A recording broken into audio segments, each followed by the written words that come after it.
Shalom Donai, salve povo, eu sou o Zelota e hoje de volta com mais um especial da nossa meta de inscritos, porque eu pedi vocês se inscreveram e nós chegamos aos 2.150 inscritos. Muito obrigado a todos que se inscreveram aqui no canal. E no vídeo de hoje nós vamos conhecer a história de Pirro, o rei do Épiro, o homem que enfrentou Roma e está na lista dos maiores inimigos de Roma, o famoso Cabelo de Fogo. Vamos saber como foi a história dele como rei do Épiro e da Macedônia e todas as batalhas que ele encarou durante a sua vida, uma vida repleta de batalhas por sinal. Mas antes de eu contar a história dele, não esqueça de dar um tapote no like e compartilha com a galera que ajude mais o canal a crescer. Vocês que são novos aqui, sejam muito bem-vindos. Eu trago muito conteúdo de antiguidade. É só você dar uma conferida aí na videoteca do Zelota, tudo separado por tema nas playlists. E esse é o especial da meta de inscritos. E a cada meta eu faço um especial para vocês. E a nossa próxima meta agora é de 2.550 inscritos. Conto com vocês. Vocês podem dar sugestões de temas nos comentários ou via direct para mim lá no Instagram, que é @ozelota, onde também vocês podem ficar sabendo das novidades do canal, participarem das enquetes para escolher as civilizações que estarão aqui nos especiais e também poder assistir ao vídeo do Curta com o Zelota, que é um conteúdo extra que eu publico fora aqui do vídeo lá no IGTV aqui do YouTube, beleza? Vídeos aqui todas as quartas às 20 horas com os especiais e nos sábados com a saga bizantina às 17 horas. Sempre com a metodologia nada ortodoxa, com muitas imagens, muito conteúdo, sem enrolação. Vamos ver a história do Pirro, o rei do Épiro. Pirro nasceu no ano de 319 a.C. Ele era filho do rei Eácida do Épiro. E Pirro em grego significa cor de fogo ou ruivo, ou como popularmente chamam de cabelo de fogo. Quando ele tinha apenas 2 anos de idade, o pai dele, Eácida, foi destronado. E aí ele acabou sendo salvo por servos fiéis da família e foi levado para a Líria, que apesar que era um território até de certo ponto rival dos epirotas, como eu falei lá no vídeo do Reino do Épiro. Quem não assistiu, dá uma conferida lá para depois você assistir aqui para entender bem a história. E por lá ele ficou vivendo, que era a terra dos avós paternos. E aí, quando ele tinha 12 anos de idade, ele retorna ao Épiro e é coroado como o rei do Épiro, com apenas 12 anos. E quem foi responsável por essa coroação foi o rei da Líria, que era o Gláucias, que havia o coroado. Mas ele acaba não ficando muito tempo como rei do Épiro, acabando sendo destronado em 302 a.C. E aí ele vai começar a sua vida militar, que era a sua grande paixão, que era estar nos campos de batalha. E aí ele resolve participar da famosa guerra dos Diádocos, né, que eram os grandes generais de Alexandre o Grande, que se enfrentaram para ficar com o território do antigo Império da Macedônia. E aí quando ele estava com 17 anos de idade, ele acaba se aliando ao Demétrio I da Macedônia e acaba participando da Batalha de Ipso em 301 a.C. Cassandro acabou sendo derrotado por Ptolomeu, que já estava ali brigando para ficar com o Egito. E nessa derrota do Demétrio, ele acaba entregando o Pirro para o Ptolomeu como um refém, como parte de um acordo de paz. Inclusive eu conto a história do reino ptolemaico. Quem quiser conhecer melhor, dá uma conferida aí, que começa com Ptolomeu I e encerra com a Cleópatra. Bom, e aconteceu que essa situação para ele podia ter sido terrível, mas não, deu bom para ele, porque ele acabou se dando muito bem com o Ptolomeu I, inclusive acabou se casando com a Antígona, que era uma enteada do Ptolomeu, era filha de uma das 2 ou 3 esposas que o Ptolomeu teve. E aí, no ano de 297 a.C., Pirro retorna ao Épiro e ele reconquista o trono com a ajuda do Ptolomeu I. E ele acaba ficando novamente como rei do Épiro, e a primeira coisa que ele faz é se vingar do Cassandro, declarando guerra ao seu antigo aliado. E aí no ano de 288 a.C., Pirro consegue destronar o Cassandro, tendo a ajuda de um outro antigo general do Alexandre e também rival do Cassandro, que era o Lisímaco. E aí o Lisímaco, ele estava muito benevolente e resolveu deixar o Pirro como rei da Macedônia. Então ele se torna rei da Macedônia e do Épiro, acumulando aí 2 reinados. Só que ele acaba não ficando muito tempo com a coroa da Macedônia, porque o Lisímaco mudou de ideia e no ano de 285 a.C. ele acaba expulsando o Pirro e retorna para o Épiro. Bom, quando ele estava lá no seu reino, ele recebe uma notícia em 281 a.C. que uma cidade grega que ficava no sul da Itália, chamada de Tarento, ela estava sendo invadida pelos romanos. Na época era a República Romana. E aí o povo de Tarento pediu a ajuda de Pirro para protegê-los dos romanos e até expulsá-los do sul da Itália. Lembrando que Roma ainda não era aquela grande potência, era uma república, eles já haviam conquistado alguns territórios, mas não havia conquistado ainda a Itália em sua totalidade, ou no caso a Península Itálica. E aí o Pirro ele foi consultar o oráculo de Delfos para ver se essa batalha seria boa ou não para ele, se ele conseguiria uma vitória. E ele ficou bastante animado com o que ele viu por lá e resolveu viajar para o sul da Itália. Então Pirro ele tinha grandes ambições, ele não só queria ajudar o povo de Tarento, como ele queria criar um império na Península Itálica. E aí Pirro ele faz uma aliança com seu, digamos, cunhado, né, que era o Ptolemeu Serauno, que era um filho do Ptolemeu, filho legítimo, e ele acaba partindo para a Itália no ano de 280 a.C. E aí o Pirro vai com uma força extraordinária, exageradamente grande para essa batalha contra os romanos. Então ele conta com 3.000 cavaleiros, 2.000 arqueiros, 500 fundeiros, né, que são aqueles homens que arremessam pedras com a funda, aquela famosa arma utilizada pelo Davi contra o Golias e que também os zelotas utilizaram contra os romanos na revolta judaica, que eu trouxe aqui esse vídeo mais recentemente.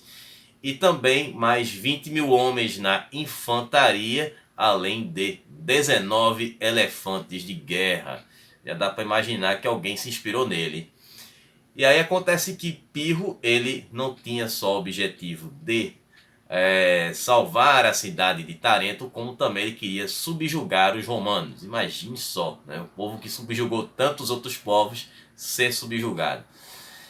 E aí acontece essa batalha, e Pirro, com essa grande superioridade dele, a vantagem dele ter levado a cavalaria e também os elefantes, levou ele à vitória contra os romanos na batalha de Heráclea. Os romanos eles perderam 7.000 homens nessa batalha e Pirro teve uma baixa de 4.000 homens. E aí Pirro considerou o seu número de baixas muito alto. Apesar dessa vitória ter sido muito comemorada, ele já começou a ficar um pouco preocupado. Mas aí algumas tribos se animaram com essa vitória de Pirro, que eram tribos gregas que também viviam pela Itália, e resolveram se unir ao Pirro, que foram os povos que viviam em Crotona e Locris, que eram cidades gregas. E aí ele saiu fazendo a sua campanha pelo sul da Itália, conquistando várias cidades por lá. E aí ele chegou a fazer um acordo de paz com os romanos, mas que foi obviamente rejeitado pelos romanos, que, como vocês sabem, eram muito orgulhosos e jamais se ajoelhariam diante de nenhum inimigo. E aí ele acabou passando o inverno na Campânia. E aí quando chega no ano de 279 a.C., o Pirro ele invade Apúlio. E teremos os dois exércitos novamente se enfrentando, que foi na famosa Batalha de Asculo, né, que foi a segunda das guerras pírricas, né, conhecida como essas guerras entre o Pirro e os romanos. E aí foi mais uma grande vitória para Pirro, porém, mais uma vez, foi uma vitória que custou caro para ele, onde ele acaba sofrendo algumas baixas. Os romanos tiveram mais baixas, obviamente, foram 6.000 homens que acabaram perdendo a vida, e Pirro perdeu 3.500 homens. E ele sabia que naquele momento, uma outra baixa daquela, ele ter o exército desfalcado dessa maneira, ele acabaria não conquistando a Itália como ele desejava. E aí Pirro, inclusive, elogiou os soldados romanos, né? Que, como a gente fala, aquele termo que caíam de pé, né? Eles lutavam realmente até o final, e ao observar ali os corpos dos romanos, ele disse que se ele tivesse homens como aqueles lutando ao seu lado, ele conquistaria o universo. E aí em 278 a.C. estava Pirro no sul da Itália, lá em Tarento, já estava se sentindo inquieto, agoniado, porque ele queria lutar mais uma vez, ele queria mais batalhas, mais guerras. E aí que surge não só uma oportunidade, mas duas oportunidades muito boas, muito, e para ele ficou extremamente atentado. Chegou uma embaixada vinda da Sicília, e esses embaixadores chegaram para ele com uma proposta, e seria de expulsar os cartagineses da ilha da Sicília. Em troca, eles ofereceram 3 cidades, que foram as cidades de Agrigento, a cidade de Siracusa, que já foi várias vezes a capital da Sicília, e também Leontinos. E aí ele, após receber essa proposta, chega um mensageiro vindo da Grécia, com a notícia de que o cunhado dele, o Ptolomeu Serauno, né, que esse nome Serauno significa o raio, ele havia sido derrotado na Macedônia pelos gauleses, né? O Ptolomeu Serauno, ele era o rei da Macedônia. E ele acabou sucumbindo em campo de batalha, e o seu exército foi aniquilado. E a Macedônia precisava de um rei que fosse um cara que conseguisse se impor e não deixaria que um povo inimigo conquistasse seu território. Então ele ficou ali naquela situação entre a cruz e a espada. Ele não poderia optar, né, pelas duas batalhas, ele teria que ir ou para uma ou para outra. Então ele ficou realmente extremamente incomodado com aquela situação, porque ele queria os dois, mas ele não podia, tinha que escolher uma. Inclusive, seria a possibilidade dele retornar a ser rei da Macedônia, ou ele conquistar a Sicília. E aí ele chegou até a reclamar da própria sorte que ele teve de ter surgido com essas duas situações simultaneamente para ele. E ele acabou decidindo investir na Sicília, por conta de uma questão que seria a proximidade com a África. Então, se ele conquistasse a Sicília, seu próximo passo seria a África. Então ele acaba enviando um homem de confiança dele, que era o Quinéas, para a Sicília para avaliar a situação por toda a ilha, como estavam as coisas por lá.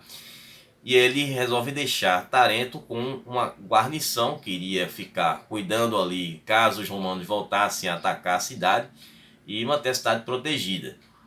Só que essa decisão dele de deixar Tarento acaba desagradando a população local, que dá um ultimato a ele, né? Diz para ele, ou ele fica em Tarento e protege a cidade, ou que ele vai embora e deixa a cidade como estava. E ele respondeu de maneira bem seca, né, dizendo que esse assunto deixamos para resolver no momento mais apropriado. E aí ele acabou partindo para a Sicília e conseguiu, chegando lá, pegar todas as cidades que foram prometidas a ele, né? Todas aquelas 3 cidades se entregaram para ele, e ele conseguiu fazer uma campanha com uma certa facilidade, né? Nas cidades onde existia uma resistência dos cartagineses, ele conseguiu vitórias com até uma certa tranquilidade, expulsando os cartagineses de lá. Ele levou um exército um pouco menos pomposo do que nas guerras píticas. Ele levou ali 30.000 homens da infantaria, 2.500 cavaleiros e 200 navios. O caminho estava até relativamente fácil, mas quando ele chega na cidade de Eryx, que é uma cidade ocupada pelos cartagineses, ele já encontrou uma cidade mais bem protegida, fortificada, e aí ele teve um pouco mais de dificuldade para conseguir derrotá-los. Mas aí ele tinha feito em 277 a.C. uma promessa para Hércules, né? Ele pediu para que Hércules o ajudasse a conquistar aquela cidade, que se ele conseguisse aquela vitória, ele faria um sacrifício solene para Hércules. E aí ele acaba conseguindo uma vitória muito dura contra os cartagineses, que diz até relatos que os cartagineses até tinham medo dele, que evitavam até olhar para ele, ou se olhassem para ele, desviavam rapidamente o olhar. E aí ele consegue invadir a cidade e acaba fazendo aquele sacrifício prometido para Hércules e faz uma grande festa em comemoração com combates e jogos. E aí ele ficou por lá, mas aí voltou o incômodo de que ele queria mais ação. E acontece uma outra situação que era nas mediações de Messina. Ele acaba sabendo que tinha um povo chamado Mamertinos. E esse povo estava incomodando os gregos, que viviam por lá e ficavam cobrando impostos e tributos. Esse povo era um povo bastante aguerrido, era numeroso, e aí Pirro resolveu enfrentá-los. Qualquer motivo para ele era motivo para entrar em campo de batalha. E aí o Pirro ele acaba atacando as cidades desse povo, as suas fortalezas, e esse povo que era conhecido pelos italianos ou em latim como marciais. E ele consegue derrotar os marciais ou mamertinos, e depois ele manda executar todos aqueles cobradores de impostos. Os cartagineses que ainda estavam na Sicília ofereceram um acordo de amizade com Pirro. Esse acordo consistia em uma doação de prata e também navios, para que eles pudessem conviver juntos ali na ilha da Sicília. Porém, Pirro ele queria mais, ele não queria só isso. Ele queria que os cartagineses deixassem a Sicília, que fosse feita ali uma fronteira, que essa fronteira seria o Mar Mediterrâneo, que iria separar a Grécia da África, no caso os gregos dos cartagineses. E aí Pirro ele estava muito autoconfiante e ele tinha certeza que ele agora conseguiria conquistar a África, que era a sua próxima meta. Para isso ele ia precisar de marinheiros, de remadores. Então ele acabaria tendo que utilizar a população local da Sicília para conseguir fazer essa viagem até Cartago e também chegar na África. Mas ele acabou mudando de postura no decorrer do tempo, com tantas conquistas, ele começou a ficar muito arrogante. Então aquele jeito dele de benevolente, bondoso, de um líder, acabou dando lugar a um ditador, a um tirano, um cara que castigava quem não obedecesse a ele. Então as pessoas acabavam o seguindo não pela sua liderança, por admiração, mas por medo do que ele poderia fazer. Isso acaba mudando aquela visão do príncipe que libertou os sicilianos dos cartagineses para um tirano. Ele acaba não conseguindo fazer essa campanha para a África. Em 276 a.C., a sua presença lá se tornou uma coisa muito incômoda, ele ficou muito impopular e ele acaba retornando para o sul da Itália, porque as coisas por lá voltaram a pegar fogo. E é justamente chegando na Itália que Pirro ele inicia uma nova guerra contra os romanos, que agora foi a Batalha de Benevento em 275 a.C., mais uma vez no sul da Itália, para conter os ataques dos romanos. Bom, Pirro não conseguiu mais uma grande vitória, mas também ele não foi derrotado. Digamos que foi um empate técnico, né? Ele estava com um exército bem inferior do que ele tinha no início das guerras pírricas. Lembrando um detalhe importante é que muitos desses homens que acompanhavam Pirro eram mercenários, então ele gastou muito dinheiro nessas campanhas. E aí o Pirro ele acabou resolvendo abandonar a Itália e mesmo com aquelas conquistas importantes que ele teve, ele perdeu muitos homens, gastou muito dinheiro com os mercenários, e aí ele acaba retornando para o Épiro. Só que aí surge uma oportunidade dele reconquistar o reino da Macedônia. E quem era o rei da Macedônia era o Antígono II. E ele consegue uma vitória com facilidade e retorna para o trono da Macedônia, ocupando ali a Macedônia e o Épiro mais uma vez. E ele já estava voltando a se incomodar de novo com a falta de batalhas, até que no ano de 272 a.C., ele recebe uma visita de um espartano de sangue real chamado Cleônimo, que era um personagem muito odiado em Esparta, e faz uma proposta para Pirro para que ele ajudasse para a conquista da cidade de Lacônia, que era uma cidade espartana na Grécia.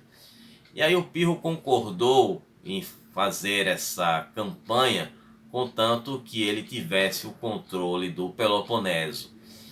E aí, chegando lá, ele encontrou uma resistência muito grande dos espartanos. Não sabe que os espartanos eram muito fortes militarmente. E ele acaba não conseguindo a vitória e acabou tendo que recuar, né? Porque já estava ficando enferrujado e sem dinheiro, né? E aí depois ele resolve se meter em uma história que não tinha nada a ver com ele, que sabe-se lá o que é que ele ganharia com aquilo ali. Mas estava acontecendo uma guerra civil em Argos, que é uma cidade também na Grécia. Ele acaba entrando na cidade à noite com seu exército escondido, e era uma cidade estranha, foi uma batalha confusa, a cidade tinha ruas bem estreitas. E quando ele entra na cidade, ele acaba sendo atingido na cabeça por uma telha arremessada por uma senhora, uma idosa.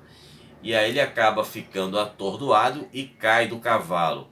Ao cair do cavalo, ele é atacado por um soldado argivo com a sua lança, que espeta ali o Pirro, que acaba vindo ali a perder a vida de forma ridícula.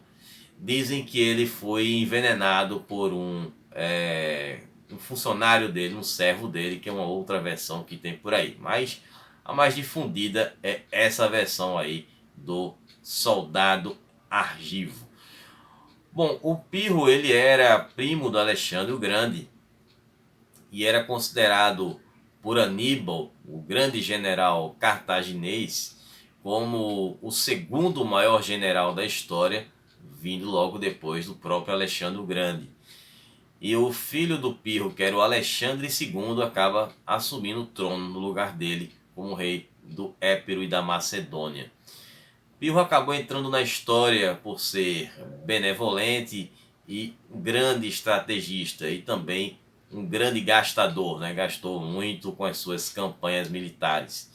Ele também escreveu livros, né, de memórias e também sobre a arte da guerra, que se perderam com o tempo, mas quem se aproveitou bastante dessas obras literárias foi o próprio Aníbal, que o admirava bastante e tinha ele como uma grande influência. Bom, espero que vocês tenham gostado, que vocês tenham entendido. Estarei retornando agora no próximo sábado com a saga bizantina e vamos ver como foi o reinado do Romano III. E também na quinta-feira estará saindo o vídeo do Curta com o Zelota, que eu vou falar sobre a vitória pírrica e o seu significado nos dias de hoje. E claro, se você for assinante do Acampamento Zelota, você já pode aí assistir esse vídeo. Agora mesmo é só você assinar este botão aí azul, clicar no botão azul aí e assinar o Acampamento Zelota, e você já pode assistir esse vídeo agora. Beleza? E também eu gostaria de aproveitar para anunciar a parceria com o canal das Rainhas na História, da Fernanda Flores. Ela tem um blog e agora também está com um canal. E tá aí o link na descrição aqui deste vídeo, assim como está do blog dela e está nos canais parceiros aqui do História com Zelota. Então vou ficar por aqui, um abraço do Zelota, até sábado, falou pessoal!